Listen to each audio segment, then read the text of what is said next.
लोकसभा चुनाव के 5वें चरण में सोमवार को 6 राज्यों और 2 केंद्र शासित प्रदेशों की 39 सीटों पर मतदान होगा। खास बात यह है कि 5वें चरण के इस चुनाव में कई दिग्गजों की किस्मत दांव पर है। इनमें कांग्रेस नेता राहुल गांधी, केंद्रीय मंत्री राजनाथ सिंह और स्मृति ईरानी और इनके अलावा जम्मू कश्मीर के पूर्व सीएम उमर अब्दुल्ला शामिल हैं।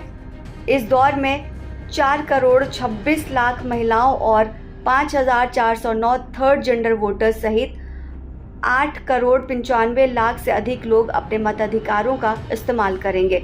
इस फेज में इलेक्शन कराने के लिए 94,732 मतदान केंद्र पर 4,47,000 मतदान अधिकारी तैनात किए गए हैं। जिन सीटों पर मतदान हो रहा है उनमें 13 महाराष्ट्र की, 14 उत्तर प्रदेश की, 7 पश्चिम बंगाल की, 5 बिहार, 3 झारखंड और 5 ओडिशा के अलावा 1 जम्मू कश्मीर और एकमात्र सीट लद्दाख की है। खास बात यह है कि 7 चरणों में हो रहे लोकसभा चुनाव में 5वां चरण ऐसा है जिसमें सबसे कम सीटों पर मतदान होने वाले हैं।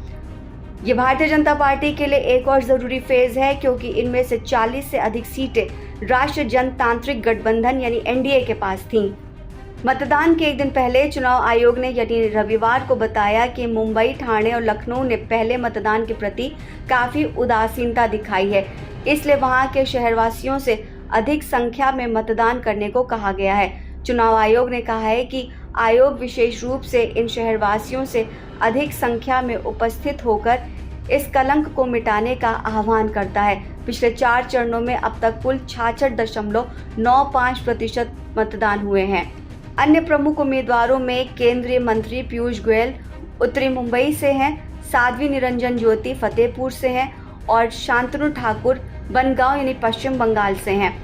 एलजेपी नेता चिराग पासवान हाजीपुर से हैं, शिवसेना के श्रीकांत शिंदे महाराष्ट्र के कल्याण से हैं और भारतीय जनता पार्टी के राजीव प्रताप रूडी और राजद अध्यक्ष लालू प्रसाद की बेटी रोहिणी आचार्य दोनों सारण यानी बिहार से हैं। ओडिशा में 35 विधानसभा क्षेत्रों में भी मतदान होगा, जहां बीजेपी अध्यक्ष और मुख्यमंत्री नवीन पटनायक उम्मीदवारों में शामिल हैं। महाराष्ट्र में जहां मुंबई में 6 सहित 13 लोकसभा क्षेत्रों में मतदान होगा, यहां पीयूष गोयल, भारती पवार और कपिल पाटिल भाजपा के प्रमुख उम्मीदवारों में से हैं।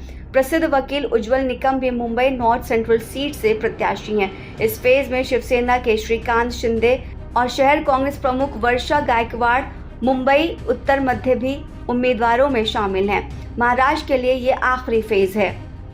उत्तर प्रदेश में 5 केंद्रीय मंत्री राजनाथ सिंह लखनऊ से, स्मृति ईरानी अमेठी से, ज्योति कौशल किशोर मोहनलालगंज से और भानु प्रताप सिंह वर्मा जालौन से मैदान में उतरे हैं।